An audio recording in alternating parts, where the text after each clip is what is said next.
terror is only the third priority of the Israeli defense agenda. Terror ist aber nur Nummer 3 auf der Erledigungsliste der israelischen Verteidigung. The first priority is the case of Iran, which is not only the case of Israel, it is a topic that it is in the highest priority of the free world. Die Nummer 1 auf der Agenda der israelischen Verteidigungspolitik ist das Thema Iran. Das ist aber natürlich nicht ein Thema, was Israel allein betrifft, sondern es ist ein Thema für die gesamte freie Welt und genießt nun mittlerweile auch überall höchste Priorität. You know that in the modern history there were few states that wanted to build a nuclear capability. I don't relate to the big powers.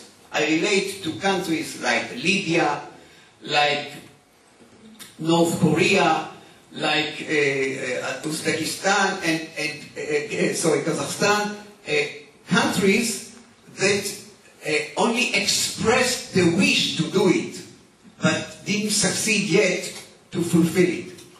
In der modernen Geschichte gab es ja immer wieder Staaten, die mit dem Begriff der nuklearen Aufrüstung operiert haben. Er redet jetzt nicht von den Großmächten, sondern er redet von Ländern wie Libyen, wie Nordkorea, wie Kasachstan.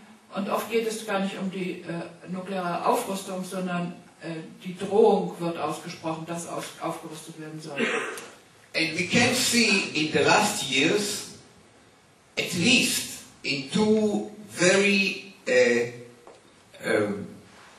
undemocratic, if we can say, of course it's much more than undemocratic states like Libya and North Korea, that the free world succeeded in a political pressure in order to prevent them from building this ability. In den letzten Jahren haben wir in mindestens 2 Fällen bei 2 undemokratischen Ländern, um mal diesen noch freundlichen Ausdruck zu benutzen, nämlich in Libyen und in Nordkorea gesehen, dass der freien Welt es durchaus gelungen ist, mit politischem Druck die nukleare Bedrohung, die von diesen Ländern ausgegangen ist, abzubauen. Until now, we don't see this successful effort toward Iran. You know that the United Nations, the United States, the International Atomic Energy Agency in Vienna and many other entities started to press Iran in different ways, including economic boycott. Bis heute zeichnet sich beim Thema Iran eine nukleare Entspannung nicht ab. Sie wissen, dass viele Länder und viele Behörden versuchen, Druck auf den Iran auszuüben. Natürlich die UN, natürlich die Vereinigten Staaten, natürlich die Atombehörde in Wien.